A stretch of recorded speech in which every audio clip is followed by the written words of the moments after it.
Hi readers, it's Lori. Welcome back to my channel, Books, Ink, and Paper, and today we're going to talk about books that are set in places that I've been.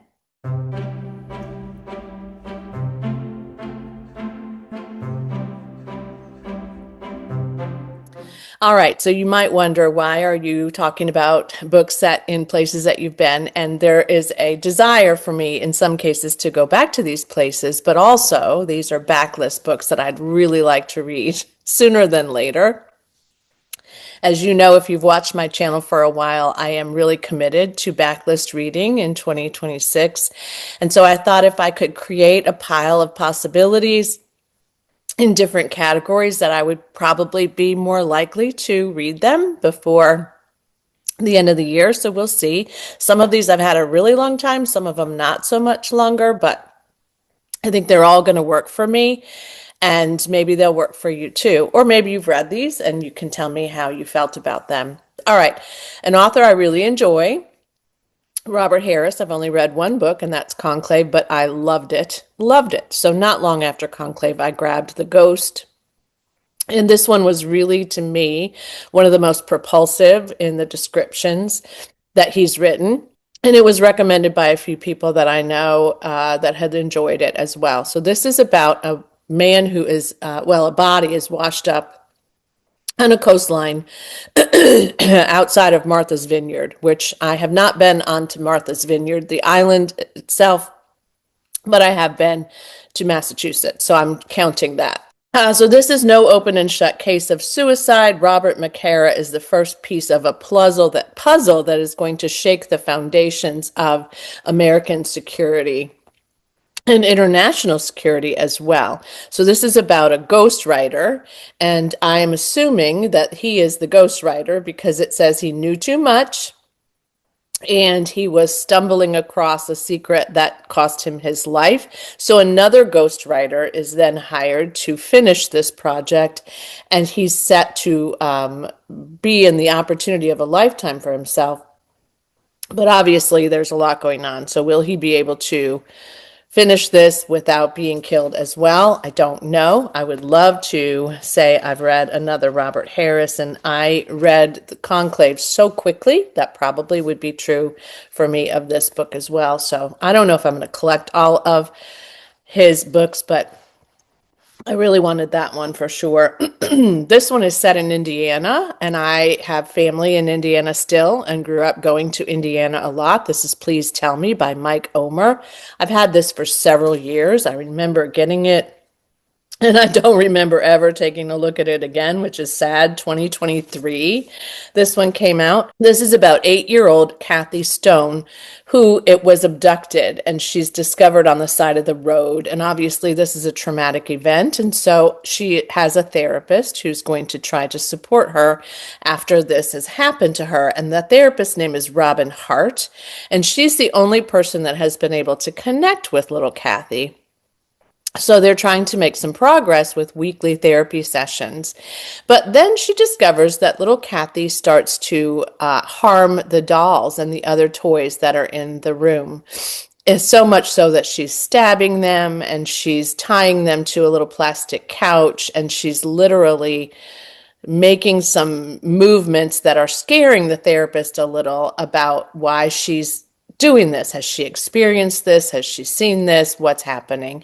Turns out the belief is that she has seen this happen and that she's reenacting some other murders that she's seen. That's all I know. It might be a little more than you want to know, but I cannot wait to get to this as well. I've had it for a while. I just didn't pick it up. I don't know why. This one I committed to reading last year, did not yet do, but I also committed to reading it because it's been on my shelf for so long. Why have I not read it? I started it years ago when I first got it. It was all the hype. Maybe that was the problem. Just didn't get to finish it. But this one is by Markus Zusak, and it's set in Nazi Germany in 1959. I did not live in Germany, but I ended up in Germany a lot when I lived in that area, and actually took my daughter to and myself to the doctor in Germany more than once Germany's a beautiful place, beautiful country. And at this time, though, it was really traumatic and very difficult for a lot of people. So this young girl, whose name is Liesel Memminger, she picks up an object that she finds, I think, in the snow. And the object is actually the Gravedigger's Handbook. And she is fascinated by this, except she doesn't read.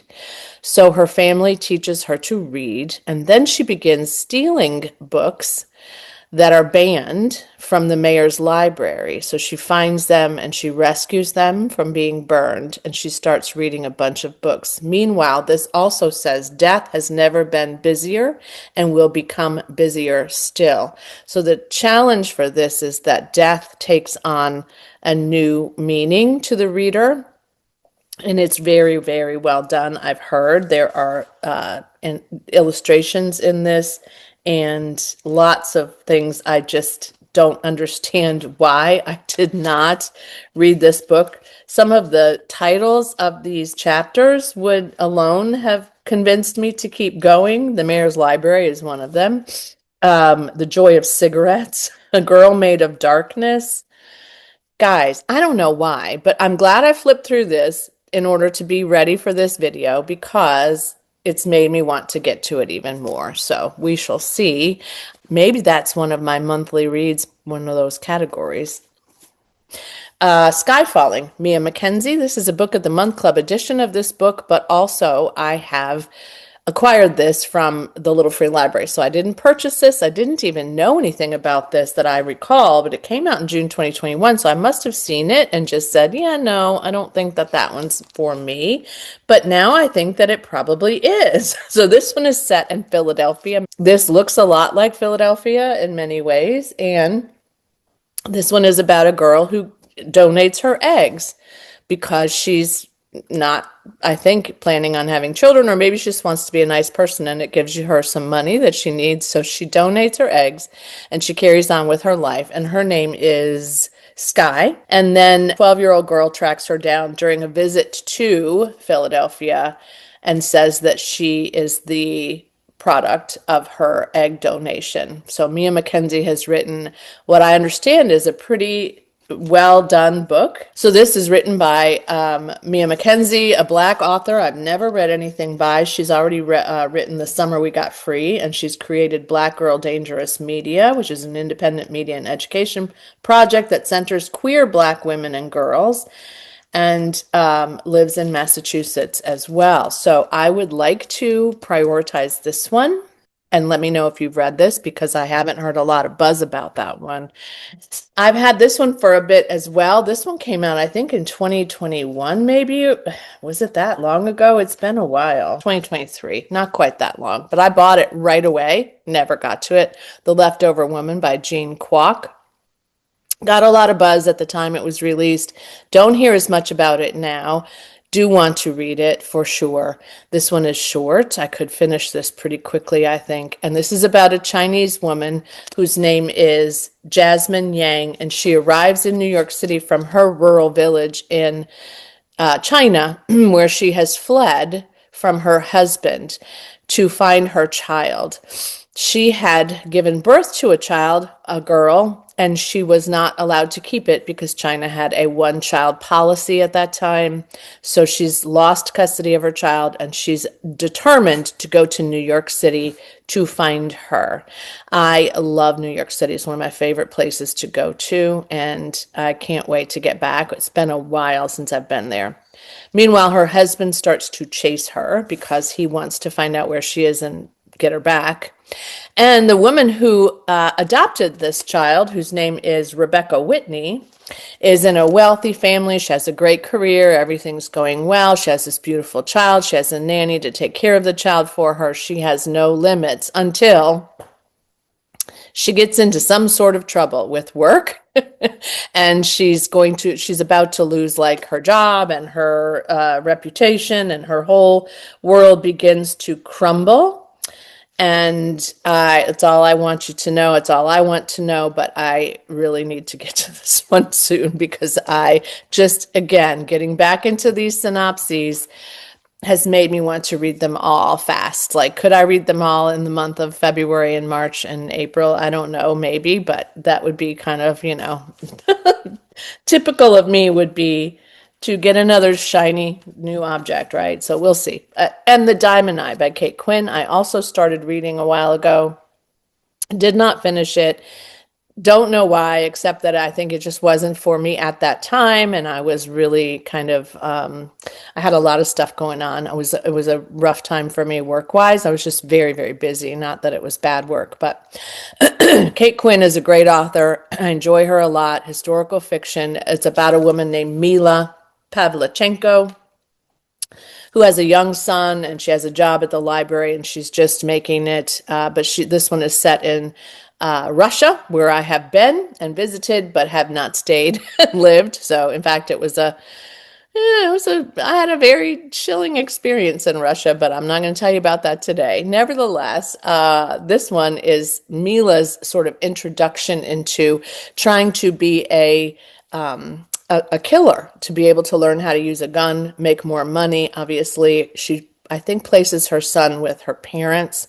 Her son's father is kind of estranged from them. I don't remember if they were married or not, but I don't think it matters. Anyway, so her son is with her family. She's off trying to become a super sharpshooter to start to assassinate people that are on the wrong side. I can't wait to get back to this. It's a big, chunky one. This one's 430 pages. This is set with a character that is a real life person who indeed became a sniper and who indeed ended up meeting Eleanor Roosevelt. So part of this book takes place in Washington, D.C., where I did live for a time. So it's kind of a double sort of connection for me in this topic. But I don't know why. I really don't, because I love Kate Quinn and I want to read her to zero at some point, and I would like to make this one a priority for this year. So there's probably lots of ways that this could be a prompt for me. But here's a map of the Soviet Union. So you're able to kind of see, I'm sure, where she ends up and where she goes. And yeah, I just really I want to read this one finally. So that is on my list as well. So not all the places I've been to or lived for sure, but it's a good mix I think it's a good mix for this category. And also these are the ones that are really like now calling me forward to read. I'm going to do another video in a similar vein soon about places I haven't been or lived that I'd like to go to. So that will, I guess, I don't know how soon I'm going to do that, but that'll be coming up soon. So let me know if you've read any of these. Obviously, that's the drill. Which ones you liked, which ones you would want to read the most, I would say. Have you lived in these places? I'm curious about that too, because a lot of people I did this very badly. Let me try this again. A lot of people love to read books about places that they've lived, including me. So that's always fun. And let me know if some of these books are new to you, that you've never heard of them. So here is the stack. I think it's a great stack. There's 6 of these. So if I read one a month, that would probably make me happy, right? And then I could read hopefully some other backlist titles, as well as some new releases to kind of calm that desire inside of me to read more new things, all the shiny, bright things. So thanks so much for joining me today. Thanks for putting a comment in the comment section below. If you feel so inclined to do that, you could like this video. You could subscribe if you haven't already, which I would appreciate. I love my little community here. Also, you don't have to put a comment in, but if you wanted to, you could put a flag from the state or the country that you most sort of connect with or love, or maybe where you live.